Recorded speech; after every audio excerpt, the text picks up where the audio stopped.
Hello दोस्तों, आप सभी का स्वागत है आपके अपने YouTube चैनल टॉपर्स टाइम पे।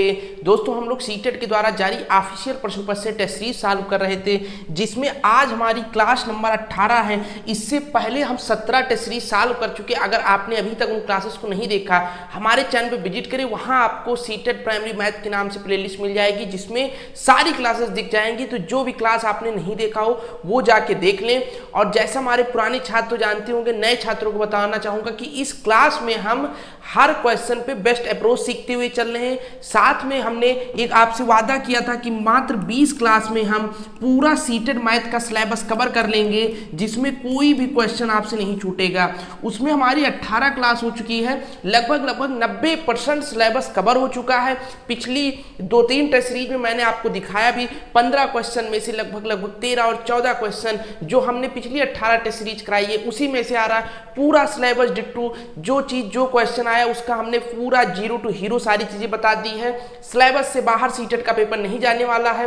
तो मात्र 2 क्लासेस में बची हैं, 2 क्लास और खत्म करके हम सीटेट मैथ का पूरा सिलेबस खत्म कर देंगे।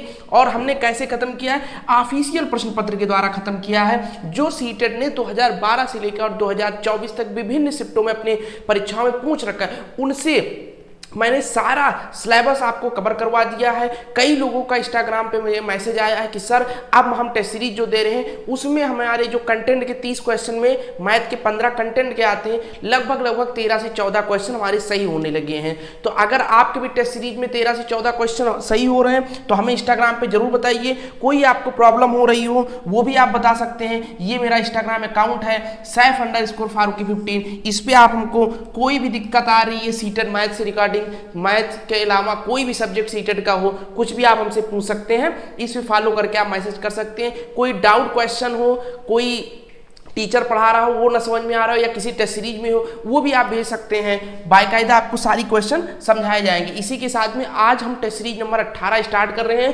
क्वेश्चन नंबर 1 है, बढ़िया टेस्ट सीरीज लेके आया हूँ आपके लिए। मैं पुराने सारे शिफ्टों में से ढूंढता हूं जो सबसे अच्छा टेस्ट सीरीज हो, जिसमें कुछ नया सीखने को मिले, मैं वही टेस्ट सीरीज कराने की कोशिश कर रहा हूं। ये नहीं जो टेस्ट सीरीज हो चुकी है उसी तरीके से मैं कराता रहूं, क्योंकि मेरा जो टारगेट था 20 क्लास में, उसमें लगभग मैंने अपना टारगेट कंप्लीट कर दिया। 90% सिलेबस भी कवर कर दिया। आप सीटेट का कोई भी प्रीवियस ईयर पेपर उठा लीजिए 2012-24 तक। देखिए, मार्केट की जो टेस्ट सीरीज है उसकी मैं बात नहीं कर रहा हूं, क्योंकि वो सीटेट से हटके भी क्वेश्चन बना देते हैं, तो उसमें आप घबरा जाएंगे। पहले आप प्रीवियस ईयर सारा खत्म कर लीजिए, उसके बाद करिए। प्रीवियस ईयर उठाइए और जो 15 क्वेश्चन है, 15 क्वेश्चन जो मैथ कंटेंट का आएगा उसको आप सॉल्व करिए। देखिए, 12 से 13 क्वेश्चन मेरे पढ़ाए डिट्टू जो 18 क्लास में। लेकिन अगर आपने ईमानदारी से देखा होगा, सारी क्लासेस को रिवीजन कर रखा होगा, तो मेरी गारंटी भाई 18 क्लास से ही मात्र आपके 15 से में 12, 13, 14 क्वेश्चन सही होने लगेंगे।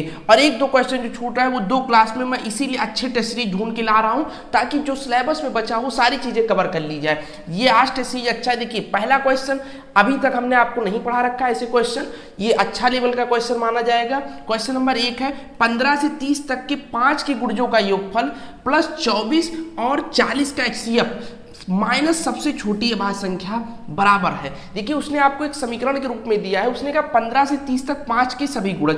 तो भाई 15 से 30 तक 5 के कितने गुणज है? आप कहोगे सर 15 है, 20 है, 25 है और एक 30 है।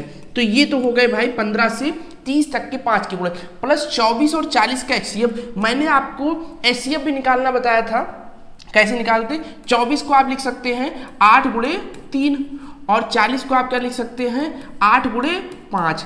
कॉमन क्या हो रहा? 8। तो इसका HCF क्या हो जाएगा? आप कहोगे सर 8 हो जाएगा। माइनस सबसे छोटी अभाज्य संख्या, मैंने ये भी आपको बताया कि 2 जो है वो सबसे छोटी अभाज्य संख्या है। अब भाई इसको देखो, उसने कहा इसका योगफल, इसको जोड़ लो। 15, 20, 35 और 25, 60 और 30, 90, 90 और 8, 98 से 2 गया 96। यही हमारा आंसर हो जाएगा ऑप्शन नंबर सी। तो ये थोड़ा अच्छे लेवल का क्वेश्चन माना जाएगा। बस आप थोड़ा पेशेंस से लगाइए, सारी चीजें पढ़ाई है आपको। मैंने 5 के गुणज, 6 के गुणज, सारी चीजें बता रखी है। साथ साथ में मैंने आपको डिविजिबिलिटी रूल भी पढ़ा रखा है, HCF भी मैंने पढ़ा रखा था, छोटी अभाज्य संख्या भी पढ़ा रखा था। उसी सारी चीजों को उसने क्वेश्चन में आपको पिरो के दे दिया, तो घबराना नहीं अगर ऐसे नए क्वेश्चन मिले। सारी चीजें भाई पढ़ाई हुई है, ये क्वेश्चन भी पढ़ाया हुआ है, लेकिन इस फॉर्म में नहीं पढ़ाया गया, सारी चीजें अलग से बताई जा चुकी है पिछली क्लासेस में। क्वेश्चन नंबर 2 है 6 + 0.6 + 0.06 + 0.006 में क्या जोड़ा जाए कि संख्या 7 प्राप्त हो जाए।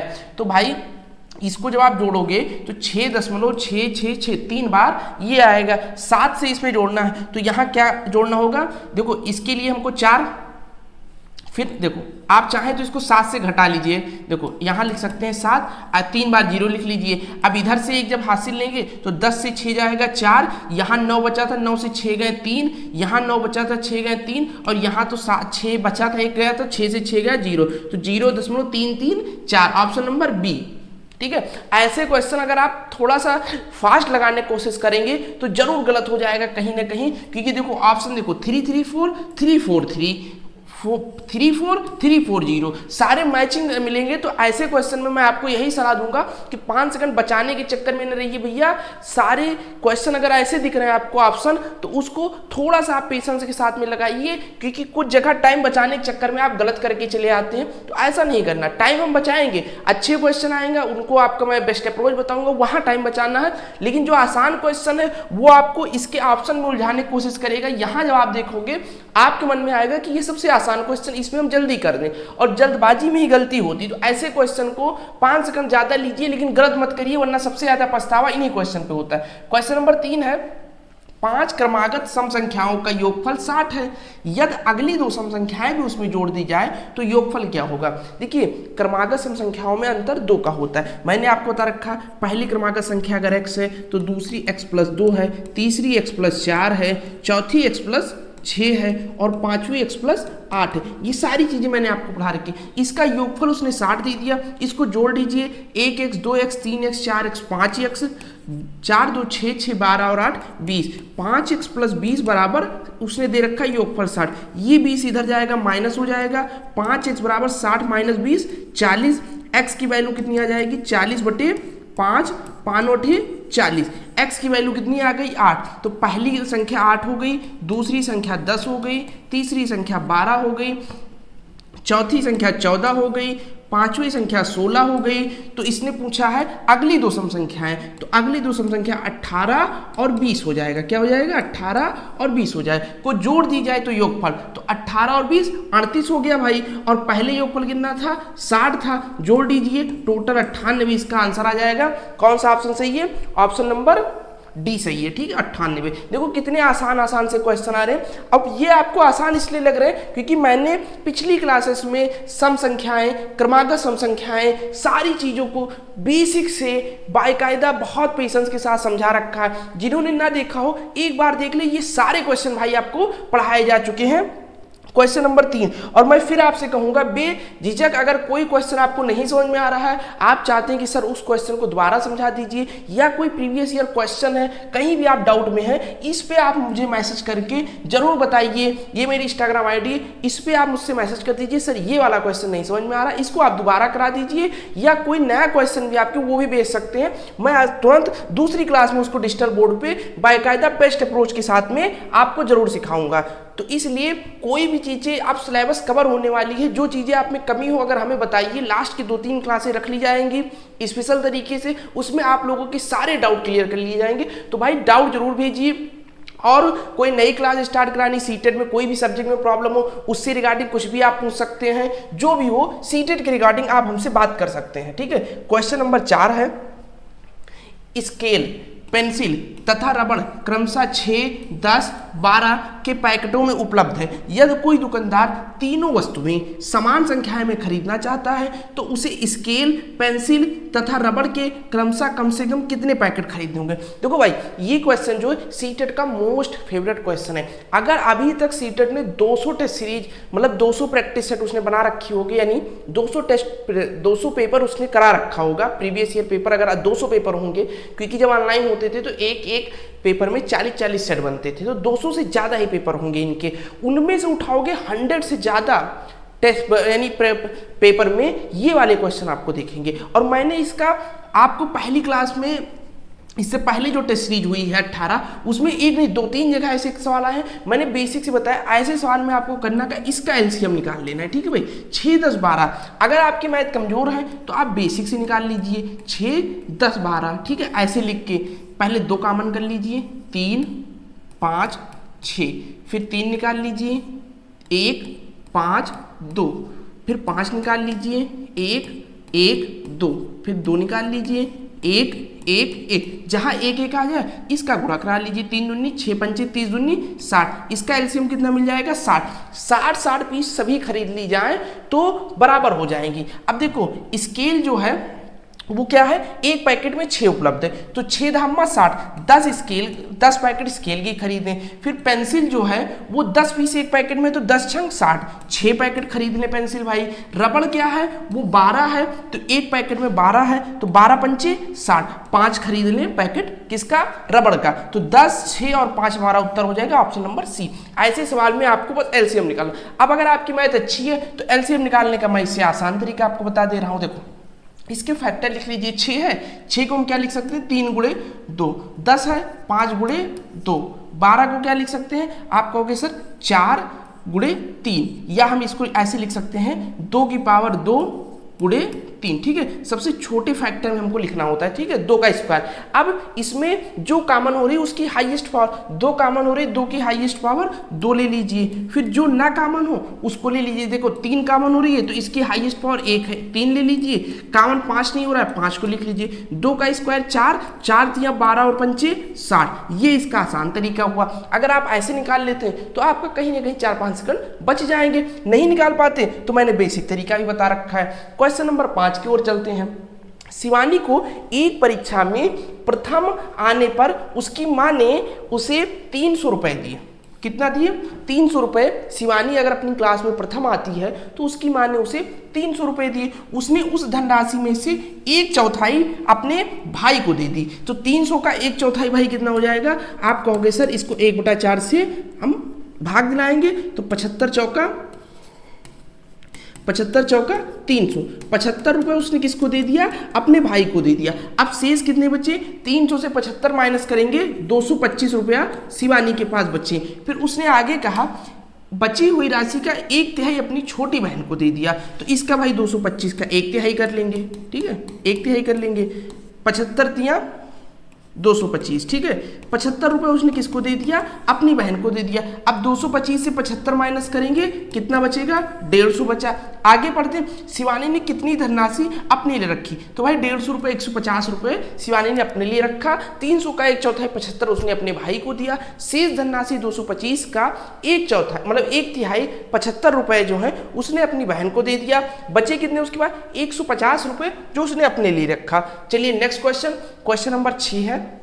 ये इसका इंग्लिश वर्जन है, ये हिंदी वर्जन है। देखिए हम हिंदी वर्जन पढ़ रहे हैं। राघव निम्नलिखित वस्तुएं खरीदना चाहता है, मूल तथा वांछित मात्राएं नीचे दी गई हैं। ये भाई हर चीज का रेट दिया गया और कितना खरीद रहा है। देखो 50 रुपये प्रति लीटर दूध है, 1 लीटर दूध लेगा। 80 रुपये प्रति किलोग्राम दही है, 250 ग्राम दही लेगा। आम 60 रुपये प्रति किलोग्राम है, 1.5 किलो लेगा। केला 4 रुपये प्रत्येक है, आधा दर्जन लेगा यानी 6 पीस लेगा। उसने कहा यदि उसके पास 190 तो निम्न कथनों में से कौन सा सही। पहले देखो इसको इतने खरीदने में कितने पैसे खर्च होंगे भाई।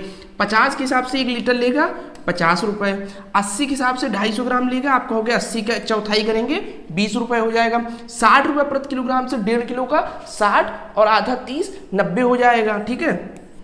उसके बाद 4 रुपये प्रत्येक के हिसाब से आधा दर्जन, तो आधा दर्जन में 6 केले होते, 1 केले का रेट 4 रुपये है तो 6 चौक 24 रुपये का वो सामान। अब ये मान लो उसकी माता जी ने एक पर्ची बना के दिया था, इतना सामान तुमको लेना है। उसने खरीदा 50 20 70 90 160 और 24 184 रुपये के लिए मिला। उसके पास थे कितने पैसे 190। अब 6 रुपये बचे उसके पास। अब देखो ऑप्शन पढ़िए, 6 रुपये बचा है। अब ऑप्शन हम पढ़ते हैं, ठीक है। कितना बचा है 6 रुपीज़ बचे हैं। देखो उसके पास अपनी ज़रूरत का सामान खरीदने के लिए यथार्थ रुपए से पूरी धनराशि है। तो भाई पूरी राशि नहीं, पूरी से ज़्यादा राशि है। पूरी तब होती जब 184 रुपये थे होते, उसके बाद उतने वस्तु खरीद लेता, तो ये ऑप्शन गलत हो गया। उसके पास 6 रुपये कम पड़े, भाई कम नहीं पड़ रहे, उसके पास 6 रुपये ज़्यादा हो रहे हैं। तीसरा ऑप्शन, उसके पास पर्याप्त धनराशि है जिससे वह 75 ग्राम दही और खरीद सकता है। अब 75 ग्राम दही का रेट देखो 80 रुपये प्रति किलोग्राम है, तो इसका मतलब 8 रुपये का 100 ग्राम मिलेगा। अब जब 8 रुपये का 100 ग्राम मिलेगा, कितना, 8 रुपये का 100 ग्राम मिलेगा, तो 100 ग्राम 8 रुपये मिलेगा, तो 6 रुपये में कितना मिलेगा, 8 से अगर हम भाग दिला देंगे 100 को और गुणे 6 कर देंगे तो हमें पता चल जाएगा 6 रुपये में कितना मिलेगा। तो देखो 2 चौक 8 और 2 तियाँ 6, 25 चौका 100, 25 तियाँ 75 ग्राम हमको 6 रुपये मिल जाएगा। और देखो यही कह रहा है कि वो क्या कह रहा है, उसके पास पर्याप्त धनराशि जिससे वह 75 ग्राम दही और खरीद सकता है, यानी ऑप्शन नंबर सी सही है। ये रहा एक अच्छा सा क्वेश्चन। सीटेट आपको 1-2 क्वेश्चन ऐसा देगा और भाई सारी चीज़ें आपके सिलेबस में पढ़ाई जा चुकी है, बस पैनिक ना होइएगा, क्योंकि मोस्टली स्टूडेंट से मैंने बात कर रखी है जो सीटेट फेल हुए, वो सब यही कहते हैं सर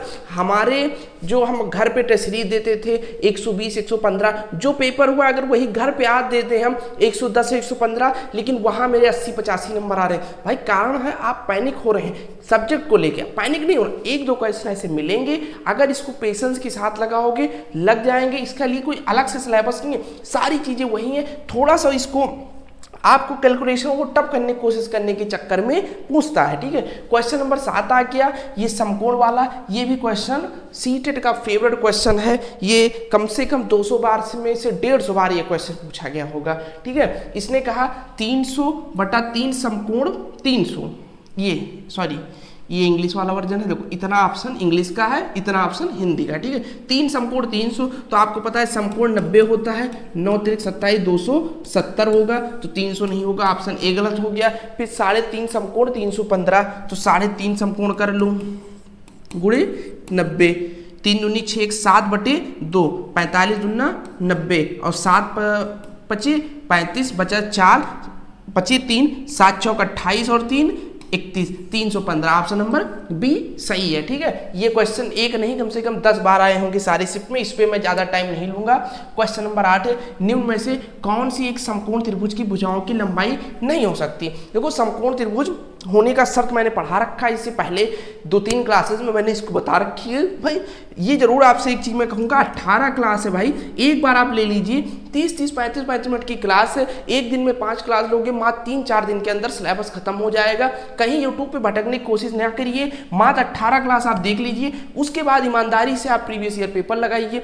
15 में 13 14 ना बने, आप मुझे इंस्टाग्राम पे मैसेज करिए, सर इस क्वेश्चन में दिक्कत आ रहा है, मैं गारंटी ले रहा हूँ कहीं दिक्कत नहीं आएगी। आप मुझे मैसेज करके बताओगे सर मेरे 12-13 क्वेश्चन सही बनने लगे, क्योंकि इससे पहले सैकड़ों बच्चों ने मैसेज करके बता रखा है। भाई एक बार आप 18 क्लास ईमानदारी देखिए, तो जो मैंने सारी पढ़ा रखी, मात्र 2 क्लास ही बची है। अब देखो मैंने समकोण त्रिभुज की एक कंडीशन बताई थी कि समकोण त्रिभुज में एक पाइथागोरस प्रमेय होता है, जिसमें मैंने आपको पढ़ा रखा था कर्ण स्क्वायर बराबर लंब स्क्वायर प्लस आधार स्क्वायर। ठीक है, अब जिन जिन बच्चों को ये वाला फार्मूला याद है, मैंने भाई इन्हीं 18 क्लासेस में से कई क्लासेस में आपको बता रखी है। एक बार थम्स अप कर दीजिए कमेंट में, एस सर आपने इसको पढ़ा रखा है, इसी पे आप चेक कर सकते हैं। देखो सबसे बड़ी भुजा हमेशा कर्ण होती है, लंब आधार पे कोई रख लो, सबसे बड़ी भुजा 17 है, 17 का स्क्वायर कितना होगा 289 बराबर 15 का स्क्वायर 225 प्लस 8 का स्क्वायर 64,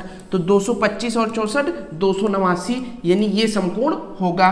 फिर हमसे पूछ रहा है कौन नहीं हो सकता, इसको चेक कर लो, 10 का स्क्वायर 100, सबसे बड़ी भुजा हम कर्ण रखेंगे, 8 का स्क्वायर 64, 6 का स्क्वायर 36, तो 36 64 100, ये भी 100 आ गया भाई, यानी ये भी समकोण हो सकता है।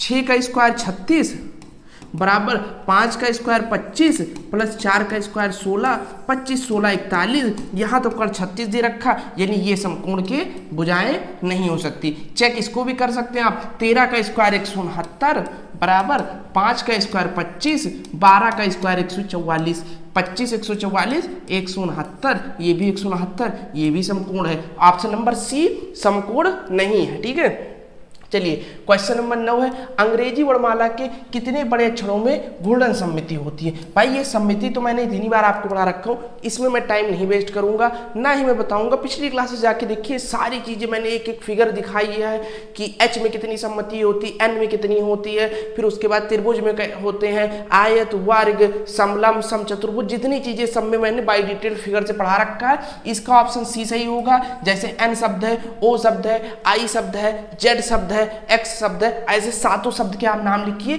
कि अंग्रेजी वर्णमाला में कितने बड़े अक्षर हैं। मैंने आंसर बता दिया 7, उन सातों शब्द के आप नाम लिखिए कमेंट सेक्शन में। क्वेश्चन नंबर 10 देखिए, जब तक आप इंगेज नहीं होंगे मेरे साथ पढ़ाई में भाई, मैं जो चीज़ें आपसे कह रहा हूँ वो चीज़ें कमेंट सेक्शन में लिखिए। कोई प्रॉब्लम आ रही है मुझसे इंस्टाग्राम पे बात करिए, फास्ट रिप्लाई आपको मिलेगा, सारी चीज़ें जो भी डाउट होगा क्लियर किए जाएंगे। मात्र 18 क्लास में आपसे देखने कह रहा हूँ, 30-35 मिनट की है। उसके बाद जो डाउट हो आप मुझसे पूछिए, मैं डाउट की अलग क्लास ले लूँगा। इंस्टाग्राम पर मैं आपको सारी चीज़ें समझा दूंगा। अगर वहाँ समझाने वाला होगा, वहाँ नहीं समझाने वाला होगा तो मैं आपको डिजिटल बोर्ड पर समझा दूंगा। मुझे इंस्टाग्राम पर फॉलो करने के लिए मैंने अपनी यूजर ID दे ही रखी, एक बार मैं फिर से दिखा दूँ कहो तो, ये रही, ठीक है, Saif_Faruqi50। इसका लिंक मैं अपने कमेंट सेक्शन में पिन करवा दूंगा, आप वहां से क्लिक करके डायरेक्ट भी जा सकते हैं। जहां इंस्टाग्राम पे सर्च कर लीजिए, थोड़ा सा 1 मिनट तकलीफ भी कर सकते हैं अपने हाथों से तो मिल जाएगा, और ना मिले तो आप लिंक मैंने कमेंट सेक्शन में दे ही रखा है, ठीक है। क्वेश्चन नंबर 10 था, 12 सेंटीमीटर लंबी और 8 सेंटीमीटर चौड़ी आयताकार शीट के सभी कोनों से 3 सेंटीमीटर भुजा के वर्ग काट लिए गए। देखो मैं फिगर से इस चीज को दिखाऊंगा। मान लो ये आपको पास एक आयत है, ठीक है, आयत में मैंने बता रखी थी आमने सामने की भुजा बराबर होती है, ये भुजा बराबर है। इसने कहा ये 12 सेंटीमीटर है, ये 8 सेंटीमीटर, इसके किनारे से 3 सेंटीमीटर का, तो मान लो ये 3 सेंटीमीटर, देखो ये 3 सेंटीमीटर, ये 3 सेंटीमीटर, ऐसे उसने काटा, ठीक है। इसके किनारे से ऐसे एक वर्ग निकाल लिया, ठीक है। ये जो इसमें ये 3, ये 3, ये 3, ये 3, ठीक है। 1 मिनट,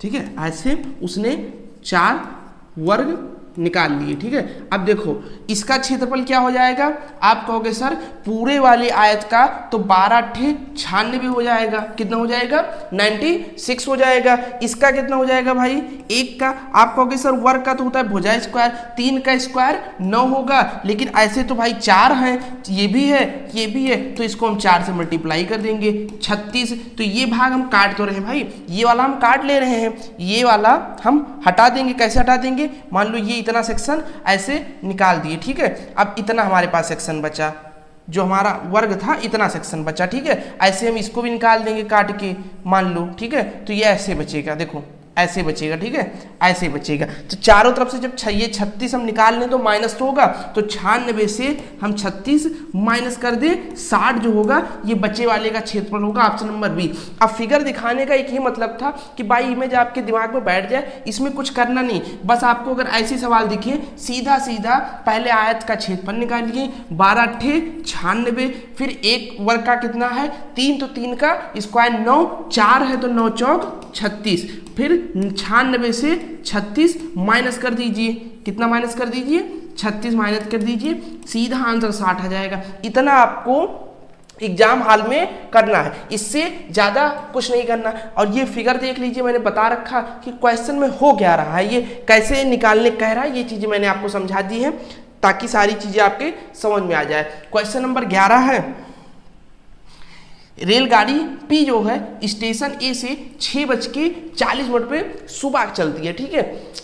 अब आप कहेंगे सर सुबह कैसे जाएंगे, भाई देखो रेलवे का टाइम जो होता है वो 24 तक जाता है, 12 के बाद 13, 14, तो अगर शाम वाला 6 होता तो वो 18:40 कहता, ठीक है। तो रेलवे टाइम में सुबह शाम नहीं लिखा रहेगा, आपको खुद पता करना है कि सुबह या शाम है, तो ये सुबह की बात कर रहा है। और स्टेशन बी पर उसी दिन 21:30 यानी रात के ये 9:30 की बात कर रहा है। कैसे मैंने निकाला, इससे 12 माइनस कर दो, 12 9 21, 9:03। अब देखो 6:40 से चला, रात को 9:30 पे पहुंचा, तो 6:40 से 6:40 12 घंटे तो ये हो गए, प्लस 6:40 के बाद 9:30, तो 7 से 2.5 घंटा ये जाता है, प्लस 6:40 से 7 20 मिनट, 2.5 घंटा और 20 2 घंटे 50 मिनट इसमें और जोड़ दो, 2 घंटे 50 मिनट, यानी टोटल 14 घंटे 50 मिनट इसने पूरी यात्रा में लिया। फिर आगे देखिए, फिर कह रहा है गाड़ी क्यू जो है वो 19:10, यानी रात की 7:10 की ये बात कर रहा है, 12 और 7 19, 7:10 की बात कर रहा है, और अगले दिन 10:50 पे पहुंचा, यानी दूसरे दिन सुबह 10:50 पे पहुंचा, ठीक है। तो 7:10 शाम से सुबह 7:10 तक तो 12 घंटा हो जाएगा भाई, फिर 7:10 से 10:50 तो 3 घंटा तो 10 बजे तक हो जाएगा, 10 मिनट है, 40 मिनट और जोड़ेंगे तो 3 घंटा 40 मिनट और जोड़ देंगे इसमें, 3 घंटा 40 मिनट, तो 12 3 15 घंटे 40 मिनट, कितना 15 घंटे 40 मिनट क्यू गाड़ी लेगा, और ये कौन सा लेगा, पी गाड़ी लेगा टाइम। अब पूछ हमसे क्या रहा है, किस रेलगाड़ी ने अधिक समय लिया, तो भाई क्यू ने अधिक लिया, पी ने 14 घंटे 50 मिनट लिया, क्यू ने 15 घंटे 40 मिनट लिया। फिर उसके बाद पूछ रहा है कितना अधिक समय लिया, तो भाई ये 14 घंटे 50 मिनट ले रहा है, ये 15 घंटे 40 मिनट ले रहा है, यानी 10 मिनट ये और चलिए 50 मिनट क्यों ज़्यादा ले रहा है। ऑप्शन नंबर सी सही हो जाएगा, क्यों 50 मिनट अधिक ले रहा है। चलिए नेक्स्ट क्वेश्चन, क्वेश्चन नंबर 12 की ओर है। अंकित 400 मीटर लंबे एक वृत्ताकार पथ पर दौड़ लगाता है, वह उसके प्रत्येक 3 चक्कर लगाता है, एक सप्ताह में उस पथ पर कितनी दूरी। देखो एक दिन में 400 मीटर का भाई पथ है, 3 चक्कर लगाया, सप्ताह में उसने कितने, तो सप्ताह में 7 दिन हो गया। अब देखो 4 तियां 12 सत्ते 84, और ये 2 जीरो ऐसे उतार लेंगे, 8400 मीटर वो दौड़ा, लेकिन आंसर में क्या पूछ रहा है हमसे, किलोमीटर में पूछ रहा है। मैंने आपको पिछली क्लास में बता रखी है 1 किलोमीटर में 1000 मीटर होता है, तो इसको मीटर में किलोमीटर बदलने के लिए 1000 से भाग दिला दीजिए, 2 जीरो से 2 जीरो कैंसिल, 1 जीरो से दशमलव यहाँ लग जाएगा, तो ये हो जाएगा 8.4 किलोमीटर। ऑप्शन नंबर बी सही हो जाएगा। चलिए नेक्स्ट क्वेश्चन, क्वेश्चन नंबर 13 है, ये रहे पैटर्न के सवाल। मैंने आपको बता रखा एक क्वेश्चन सीटेट में पैटर्न का जरूर पूछेगा, और सबसे आसान क्वेश्चन होता है भाई पैटर्न में केवल और केवल अवलोकन करना है। पिछली क्लासेस में आपने देख रखा होगा कितने आसानी से पैटर्न वाले सवाल लगते हैं। देखो ये इसने 3-3 का एक पेयर हमको दे रखा है, ठीक है। अब देखो इसमें एक अल्फाबेट ए दे रखा है, इसमें बी दे रखा है, इसमें सी दे रखा है, इसमें डी दे रखा है, तो आगे ई आएगा, ठीक है। ये हो गया। उसके बाद यहाँ 1 1, यहाँ 4 और 8, यहाँ 9 और 27, तो भाई एक चीज दिखा, 4 दूनी 8, 9 त्रिक 27, 16 चौका 64, जो यहाँ होगा उसमें 5 का मल्टीप्लाई होगा, क्योंकि यहाँ 4 का, यहाँ 3 का, यहाँ 2 का और यहाँ 1 का। अब ये देखो 1 लिख रहा है, फिर 4 यानी 2 का स्क्वायर, 3 का स्क्वायर, 4 का स्क्वायर, तो 5 का स्क्वायर यहाँ 25 हो जाएगा, और 25 25 125 हो जाएगा, यही 25 ई 125 भरा जाएगा ऑप्शन नंबर सी में। देखो कितनी आसानी से लग गया, बस क्यों क्या हो रहा है सारी चीजों में एक बार ये आपको अवलोकन करना है, आंसर अपने आप निकल आएगा। चलिए नेक्स्ट क्वेश्चन, क्वेश्चन नंबर 14। एक विद्यालय में समूह गान प्रतियोगिता में प्रस्तुत सबसे अच्छा गाना चुनने के लिए 540 विद्यार्थियों ने मतदान किया। आगे कह रहा है कोई एक 540 विद्यार्थी हैं जिसमें कोई वोटिंग हो रहा था, कौन सा गाना सबसे अच्छा है, तो उसमें 540 लोगों ने मतदान किया। आगे इसने कहा प्राप्त मतों के आधार पर इन समूह गानों में ए बी सी डी को एक पाई चार्ट के रूप में निरूपित किया। मैंने पिछली क्लास में आपको पाई चार्ट बता रखा है कि पाई चार्ट होता क्या है, 360 डिग्री पे किसी चीज को दिखाना ही पाई चार्ट कहलाता है। आगे भी पढ़िए, 4 गानों को उसने दिखाया जिनके लिए वृत्त के केंद्र पर क्रमशः 120 डिग्री, 80 डिग्री, 70 डिग्री और 90 डिग्री के कोण बनते हैं। कितने विद्यार्थियों ने समूह गान बी के लिए मत दिया। अब बी 80 डिग्री है भाई, देखो 360 डिग्री उसने कितने के लिए दिखाया है, 540 के लिए उसने 360 दिखाया, तो 360 से भाग दिला दीजिए, 1 डिग्री का माना जाएगा। 80 डिग्री बी के लिए दिखा रहा है, तो 80 से मल्टीप्लाई कर दीजिए, इसको सॉल्व कर लीजिए, 0 से 0 कैंसिल हो गया, ठीक है। 36 है, 18 दूना 36, 18 तियां 54, 40 दूना 180 और 40 दूना 80, 40 थियां 120, ठीक है। 120 लोगों ने बी को मत किया, यही पूछा था, बी के लिए मत दिया कितने लोगों ने, 120 के लिए, ठीक 120 लोग, ठीक है। अभी ये कह रहा है कल्पना कीजिए कि एक विद्यार्थी केवल एक समूह गान के लिए मत देता, तो हाँ भाई 120 लोग देंगे। ऐसे अगर आपसे डी का पूछता तो यहाँ 90 रख देते, सी का पूछता 70 रख देते, ए का पूछता 120 रख देंगे। तो ये आसान क्वेश्चन, क्यों लैंग्वेज बड़ी है, देख के आपको घबराना बिल्कुल नहीं है। क्वेश्चन नंबर 15, देखिए ये भी क्वेश्चन केवल देखने में बड़ा है सबसे आसान। भाई देखो यहाँ इतना तो इंग्लिश में उसने ले रखा है, यहाँ से हिंदी में हम लोग हिंदी वाला पढ़ेंगे। देखो क्वेश्चन कह रहा है निम्न तालिका में 4 मित्रों के अंग्रेजी और गणित प्राप्तांक दर्शाए गए। योगेश अंग्रेजी में 72, गणित में 64, जोसेफ, विनीता, देवका सब कुछ ने दर्शा दिए। अब विकल्प देखो नीचे दिए कि विकल्प में सही क्या है। जोसेफ को अंग्रेजी में अधिकतम लेकिन गणित में न्यूनतम अंक मिले हैं। जोसेफ को किसमें अधिकतम, अंग्रेजी में अधिकतम।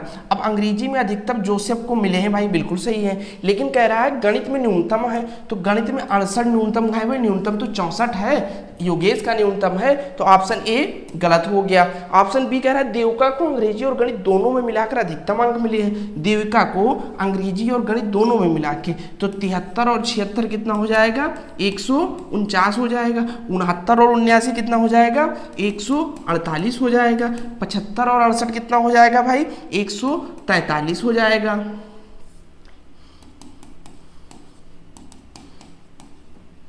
बहत्तर और 64 कितना हो जाएगा, 136 हो जाएगा। तो यहाँ तो भाई सही है, देविका को किसमें, अंग्रेजी और गणित दोनों में मिलाकर अधिकतम अंक मिले हैं, ऑप्शन बी एकदम सही। इसके आगे ऑप्शन हम नहीं चेक करेंगे, जब आपको आंसर मिल जाए तो एग्जाम हॉल में उसके आगे आंसर नहीं चेक करना, क्योंकि साफ साफ दिख रहा है 136, 143, 148, 149 अधिकतम है, ऑप्शन नंबर बी सही हो गया।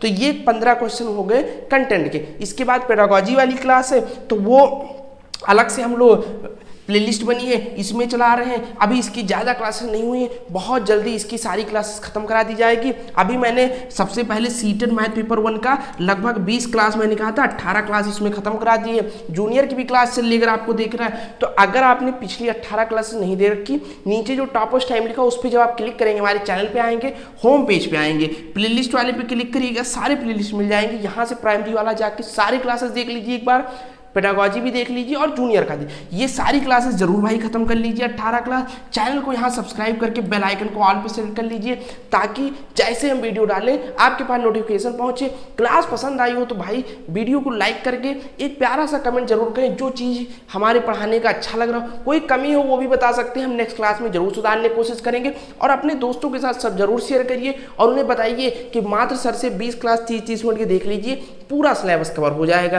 कोई प्रॉब्लम है तो उसके लिए मैंने आपको अपनी इंस्टाग्राम आईडी दे रखी है। सीटेट के रिगार्डिंग कुछ भी पूछना है, क्योंकि भाई इस परीक्षा को मैंने खुद पास कर रखा है, एक अटेम्प्ट में सारी चीज़ें, मुझे कौन कौन सी जगह पे आप कहाँ कहाँ प्रॉब्लम फेस कर सकते हो, सारी चीज़ें मैंने फेस की है, सारी चीज़ें पता है। तो एज ए टीचर नहीं, एज ए स्टूडेंट और आपका भाई के रूप में आपको मैं जरूर एक अच्छी गाइडेंस दूंगा कि भाई CDP में प्रॉब्लम हो रही है तो उसके लिए क्या करिए, हिंदी में प्रॉब्लम हो रही है उसके लिए क्या करिए, जूनियर है मैथ साइंस में प्रॉब्लम हो रही है, मैथ में प्रॉब्लम हो रही है, SST में किसी भी सब्जेक्ट में, EVS में प्रॉब्लम हो सकती है। तो ये सारी मैंने प्राइमरी और जूनियर दोनों सीटेट क्वालिफाइड कर रखा है। तो कोई भी कुछ पूछना हो सीटेट के रिगार्डिंग, कोई क्वेश्चन हो किसी भी सब्जेक्ट से, बेझिझक आप मुझसे इंस्टाग्राम पे मुझे सैफ_फारूकी50 फॉलो कर लीजिए। मैसेज बॉक्स में कुछ भी आप मुझसे पूछ सकते हैं। तो ये रहा मेरा आईडी, ये चाहे आप लिख के सर्च कर लीजिए इंस्टाग्राम पे, इसका लिंक मैंने कमेंट सेक्शन में पिन करा दिया, वहां से आप डायरेक्ट मेरी आईडी पे जा सकते हैं। तो क्लास पसंद आई हो तो क्लास को जरूर लाइक करिए। 2 क्लासेस बची है भाई, बहुत जल्दी खत्म करा दी जाएगी, लगातार आप कंटिन्यू क्लास होगा 14 दिसंबर तक। चैनल को सब्सक्राइब करना ना भूले, वीडियो पसंद आई हो तो लाइक करिए। मिलते हैं नेक्स्ट क्लास नेक्स्ट वीडियो में, धन्यवाद।